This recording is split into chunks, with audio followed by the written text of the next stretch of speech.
Shalom Aleichem, everybody. Hope everyone is well. Had a great week. This week is Parshat Shemot, and I'm recording this year a couple of days early in Parshat Vayechi, and the reason for that is in Mirz Hashem, I will be traveling to Chutz La'aretz next week, heading to America for Gary Federer's wedding. Tremendous Mazel Tov, Monday night. While we're at it, I am actually going to be making a quick stop in Boston for some recruiting and in England for some recruiting. And I will tell you that I'm leaving the yeshiva with a great sense of thrill to be at Gary's wedding. But on the other hand, the yeshiva Baruch Hashem is going great. A lot of alumni coming in, and the shiurim, the Beis Medrash are really humming. So it's a very good feeling, and very excited to be being at the chasna. A little bittersweet having to leave the Heilige Talmidim and the shiurim, etc. I wanted to share a thought that I think is very meaningful, very significant. My wife teaches a class in MMY, and the class is called Hakdashot B'Neviim, which means the initiations of the Nevi'im.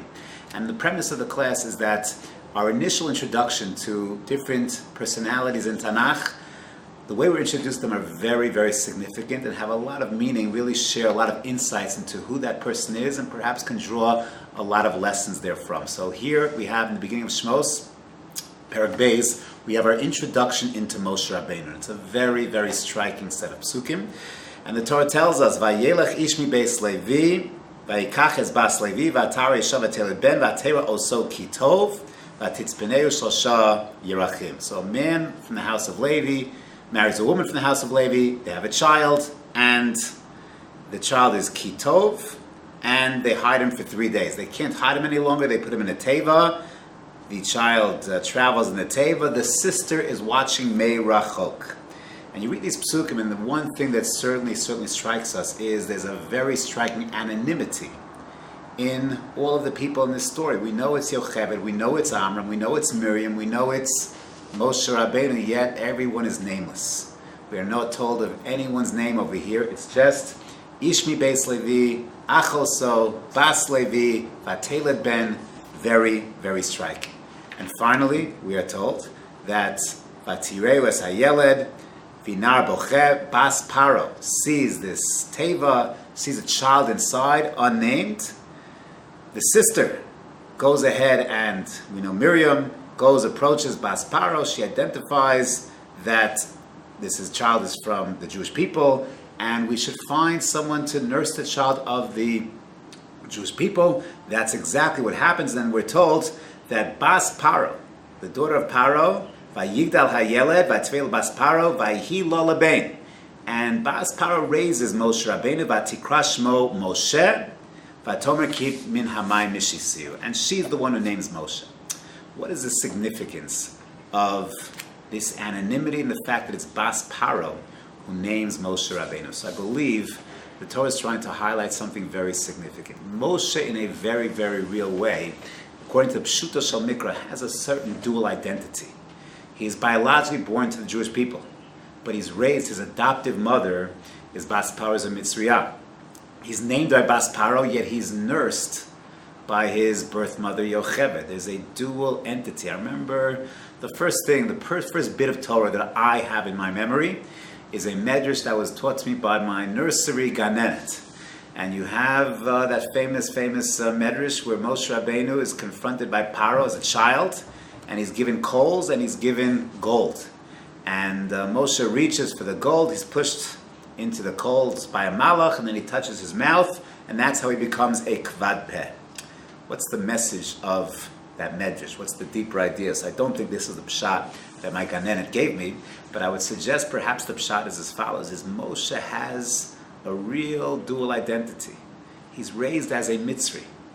That's what he knows from being raised he's the Prince of Egypt, as Walt Disney teaches us. That's the one side. On the other hand, he's a Yehudi. There's the gold, there's the coals representing the Avdus of the Jewish people, and then there is the gold, which represents Mitzrayim, and that's that choice that he has in front of him. That's what we're emphasizing. His anonymity is to, in a certain sense, hide his Jewish background, to highlight for us that he is indeed, if you will, part Mitzri. How does this all resolve itself? So we read the next psukim in Perek Beis, Pasuk Yud Aleph, Moshe, Vayigdal Moshe, Vayetze el Echav, he goes out to his brothers. Well, who are his brothers? The Mitzri persecutors or the Jewish slaves? And then we're told, Vayar besivlosam, he sees their pain. He sees their suffering. Vayar ish Mitzri, Makeh ish Ivri me'achiv. He identifies with the person suffering. He identifies with the persecuted. And he says, Vayar ki ein ish, vayach es ha-Mitzri, and he smites the Mitzri. He sees this dual identity, the Mitzri, which is part of him, and the Yehudi, which is the other side of him, and then he sees them coming into a clash, and he sides with the one in need, with the person in need, with the person who needs help, and he defeats the Mitzri. That's day one. We're told the very next day, Vayetze bayom hasheni, the next day he goes out, and he sees two people fighting. But this time it's two Jews, his two brothers, that are fighting. Once again, there's an aggressor and there is a victim. And Moshe steps up and he says, Vayomer la Rasha, lama takere echa. Once again, he sees a victim. He sees someone oppressed and he stands up to help out. And he has to run away because already the word is out. Moshe killed the Mitzri yesterday. He has to run away. And again, the very next psukim, he runs to Midian, and it's not literally day 3, but it's day 3. The very next episode, we're told that Moshe goes out and he sees aggressive Roim, and they're chasing away the daughters of Yisrael. Vayigarshum. And comes Moshe Rabbeinu, Vayakam Moshe, and Vayoshiam. He saves those that are being oppressed, those that are in need, those that need help. He's there for the Benos Yisrael. Very striking. Day 1, it was Mitzri aggressor against a Jew. He defends the victim. Day 2, it's two Jews. Once again, Rasha Lama Takareecha. Day 3, it's a group of Gentiles. Gentile versus Gentile. The Roim, the aggressive Roim, the persecutors, and the daughters of Yisrael. And once again, it doesn't make a difference to Moshe. Whether it's Mitzri versus Yehudi, two Yehudim, two Gentiles. It's all the same. He's there to protect, to help the victimized individual. In fact, the Torah says very strikingly, Vayakam Moshe Vayoshian. And he creates salvation. He's there to save. Vayashkes Tzonam, and he helps out the Benos Yisrael. Then, immediately afterwards, Moshe then sees the burning bush. He sees the sneh, the eish, and the sneh is einenu ukal, it doesn't get consumed. And right away, right after these episodes, that's when Hashem reveals himself for the first time to Moshe Rabbeinu. And it becomes very, very clear. Why is Moshe deserving of that revelation? Why does Hashem dafka now show himself to Moshe and says, you are the one who's going to be my shliach in taking the Jews out of Mitzrayim? The answer is very clear. Because Moshe, although we know Moshe as Moshe Rabbeinu, the Nosin HaTorah, the Shliach Hashem in giving us the Torah, but well before that, Moshe was, in a certain sense, the Baal Chesed par excellence, was there for those in need, was there to help, was there to facilitate, was there to protect those that were being victimized. And perhaps that's what gave Moshe the schus then to have the revelation. And in fact, if he was going to be the one who was going to be the Moshiach of Klal Yisrael, so he had to have that in his genetic code, and that's exactly what these psukim tell us. They foreshadow exactly what's going to happen later on. It's very interesting. That Moshe has this revelation where? At the Sneh. Sneh, of course, is Milashon Sinai, and it happens right there at Har Chorev, in the Makom where the Torah is going to be given. And it's a Sneh, very similar in language to the term Sinai. And what is a sneh? A sneh is a very low bush, a very simple bush. Nothing fancy, nothing dramatic. It represents a certain humbleness. That's exactly what Sinai represents. The mountain of Sinai was not a dramatic mountain. It was a very humble mountain, a low mountain, the place which represents a certain humbleness, a certain ability to makabel, not thinking about myself, but thinking about others. That's the backdrop of our introduction to Moshe, and that's why Moshe is so much the appropriate person who's going to go ahead and lead Bnei Israel out of Mitzrayim, and perhaps as important is going to be the vehicle, the instrument, the person who's going to be the Mekabel HaTorah and then transmit that Torah to Knesset Yisrael. No coincidence. What was Moshe's job?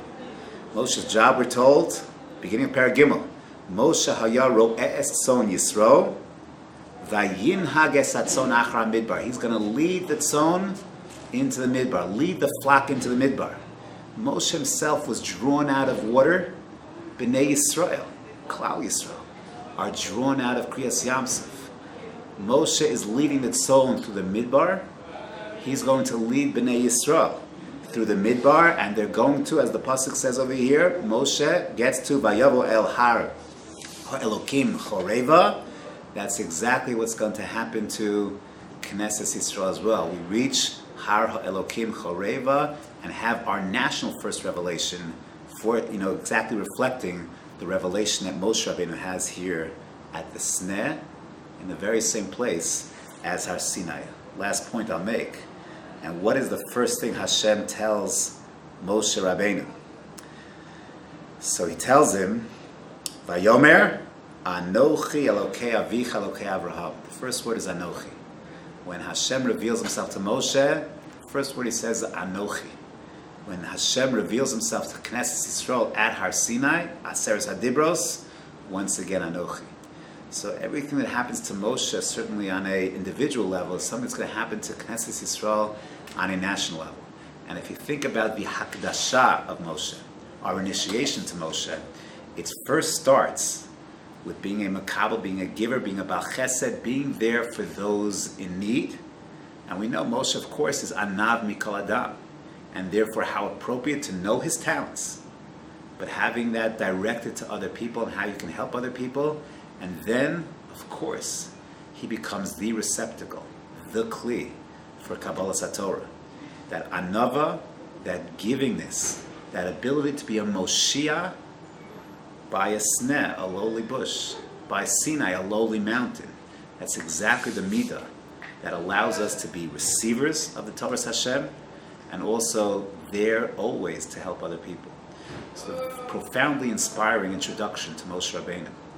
And part of our mission is to perceive Moshe is not just the giver of the Torah that we read about later, but what we see so much about Moshe in his early years is what enabled him and gave him that right and gave him that schus to be the Nosei Torah, to be, if you will, the greatest person who ever lived. That sense of anava, that sense of focusing on others, helping others, and then Amir Hashem being the one who brought Klal Yisrael out of Mitzrayim, brought them to Sinai, and enabled them to be, and we of course are that progeny, Knesset Yisrael, the Am HaNivchar, the Goy Echad Ba'aretz.